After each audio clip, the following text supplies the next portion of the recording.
What's happening?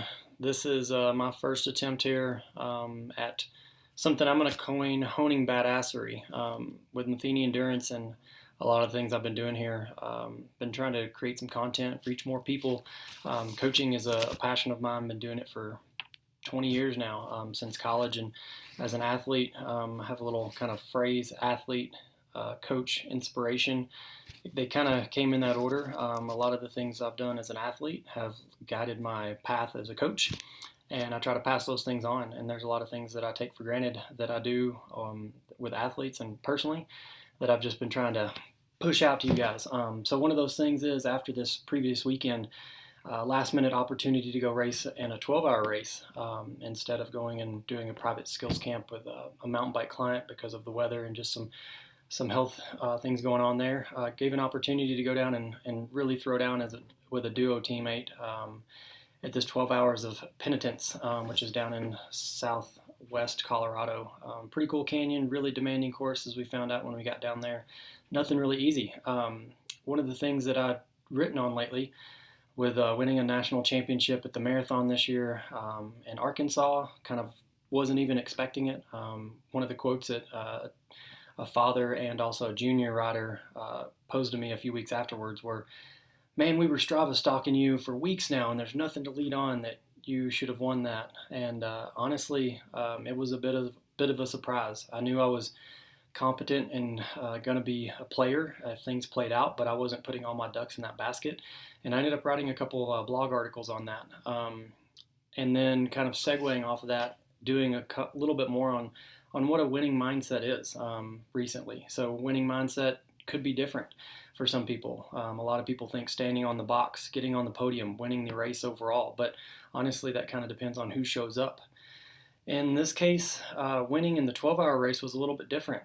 There's all these chances of who's showing up, who are the players, who do we have to look out for. All I was focused on was I know what's in my control.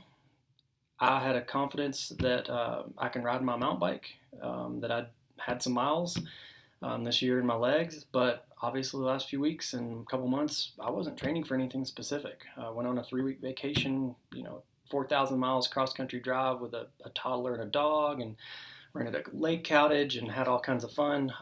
Got sick and haven't been training really. Been working on the business, and I think in the last few 3 or 4 weeks, the number of races I've done have doubled this year because I haven't raced all that much. So honestly, I was focusing on a couple things. One, having a good time. There was some fun buddies going down, camping out, riding mountain bikes for the weekend, and threading the needle of some Colorado weather, blowing in some snow and stuff. So it looked like we were going to get some good weather between some snowstorms.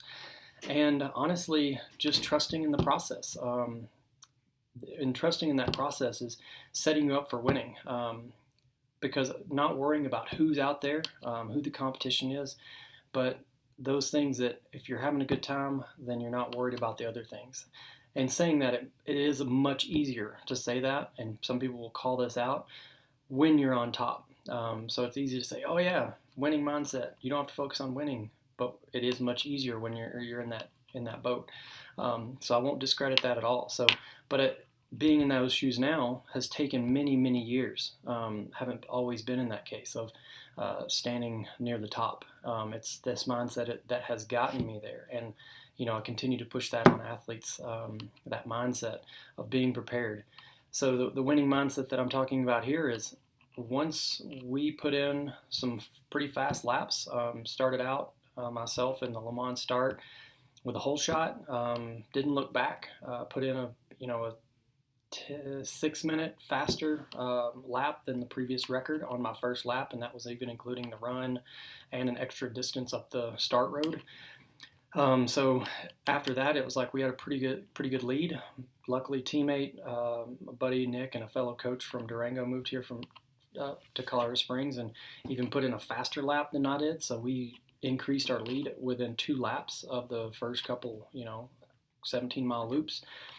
So we had a little bit of a gap, and even when I came through, teammate was like, "Man, just relax. We got some gap." And to me, that's great having a gap. But at that point, whenever the lead was solidified, the race wasn't over. There was still 10 hours of racing, or not 10 hours, basically 9 hours of racing left because we put in, some 90-minute laps. And you never know what's going to happen. So it's like if you kind of just don't focus and put it a wayside, essentially you could lose it because of a mechanical. Somebody could crash, and that even happened to the other team that was in second. And actually, a buddy of mine that I used to coach and was on the team that I sponsor, he crashed and gashed open his knee and had to go get some stitches and stuff. So nothing is ever guaranteed. Like, that gap is not solidified. So if you're looking for that win, there's not a chance you should ever ease up until the end is there. And so that mindset of I still came through and I was still, some people say like full throttle, come through the finish line, trade off, slap the baton, and keep charging. There's nothing ever guaranteed until the end is there. And that's one thing, is like finish the job as it needs to be completed. So many people ease off whenever they think they've got a little bit of a gap or get complacent, and whether that's in workouts and races, and just in life, it's a good perspective to have. So in this sense, we kept pushing, and we had kind of set a plan. If we looked at the lap times from previous years, that we were probably going to do about 6 laps. Quickly, we realized that turning laps that were 10 minutes faster, 15 minutes faster than the previous records, we were going to definitely do more laps than that. We were looking at 7 for sure, which, me starting, that meant I was going to have to go out and do a 4th lap versus the 3 and 3 that we thought. And I was kind of mixed emotions about this because it was a pretty demanding course, both up and down, but it was super fun. So I was like, all right, I came out here to ride my bike, gonna have fun, so I'll get out there on that 4th lap for sure. But then I wanted to make sure that my teammate got out there too, because if we got in a certain amount of time, we would be able to do 8 laps, which the course record had never been done in 8 laps before. And so whenever it came down to the line, there was going to be within a few minutes, based on the rules of the promoting group, if we could even go back out on course, because they didn't want to get stuck out with it being an October race, trying to find people in the dark. Anybody after 4 o'clock had to leave with a light. It was getting dark, somewhere around late 6, after 6 p.m. So there was plenty of time to get some laps in. But whenever I was going out at about 3:30, waiting for my teammate to come in, that meant I would get in at 5 o'clock or right after, based on the laps we'd been turning. And there was a rule that nobody could go out after 5 p.m., which to me that seemed a little odd, doing some race promotion and even my history of winning a 24-hour national championship and winning some other 12-hour events with Mesa Verde and Old Pueblo and things like that. It just seemed odd that they would cut off the ability for a team to go out at 2 hours in advance. But historically, most people weren't doing that fast of laps. So there was a previous rule, or mixed rules on the website. One place said 5:30, no more laps. One place said 5. So I was basically vouching for wanting to go back out. I thought it was good for the promoting crew, the race, the history, all that stuff, to say, you've got riders here putting in fast laps, and they deserve, or we deserve, to go back out. Honestly, like, we had the win solidified, great. But in my mind, winning wasn't the end outcome. Winning to me was what I call wringing the sponge. I mean, essentially just squeezing every last drop out of what's capable. We could have basically stopped at 6 laps, I think, and probably been fine, and 7 for sure, and we would have still been, the top spot. Unfortunately, because of the team that had some injuries. But it was, for me, I wanted to do what was the end and utmost capability of what was possible. So when I rolled in and turned a faster 4th lap than 3rd lap, because I wanted to make sure that we had an opportunity to go out and turn that 8th lap as a team, it made a statement to everyone there, everyone in the future, the race promoting crew, everything like that, that it opens the eyes of what's possible there. And not to say it's a big deal, it's a smaller race, but those small experiences grow from the standpoint of everyone. And it's, I've read some research lately in articles and stuff, even a book by Alex Hutchinson, Endure, that talks about physical limits and the 4 minute mile and breaking the 2 hour marathon, and all those things are huge compared to this. So it's not even a valid comparison, but the mindset is still the same. So, turning that lap, getting in at 5:04 p.m., which was after the limit, but they'd already said, well, you guys are doing under 90-minute laps consistently. We'll give you until 5:15. If you get in, you can do it. So I pushed hard. I got back 5:04. He had 11 minutes to spare on that 5:15, and they said, no, we're going to stick to the rules. That's what it said in one spot. And people, there was a big debate between the volunteers, the staff, people around wanted us to be able to go out.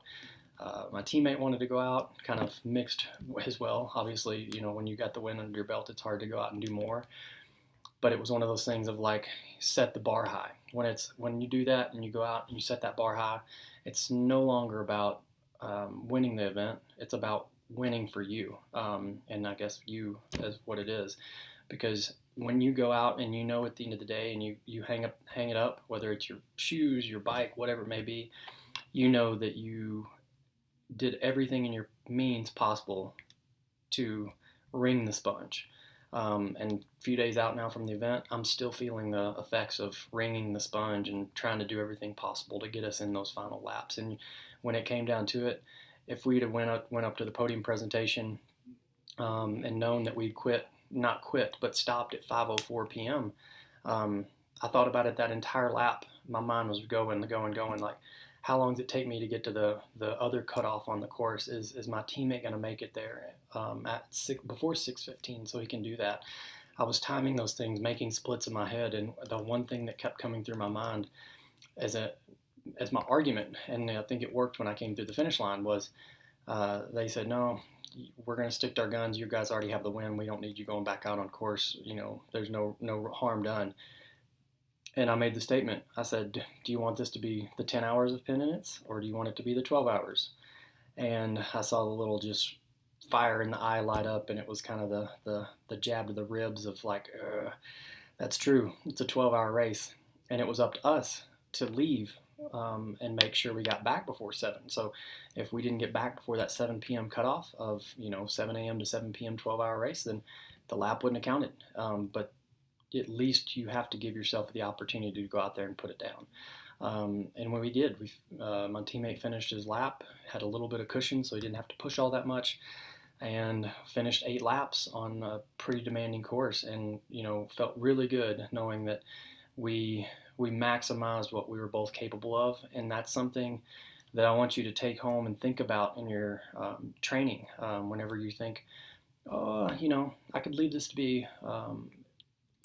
be discovered, I guess, whenever it comes to doing an interval workout, or pushing yourself to some extent.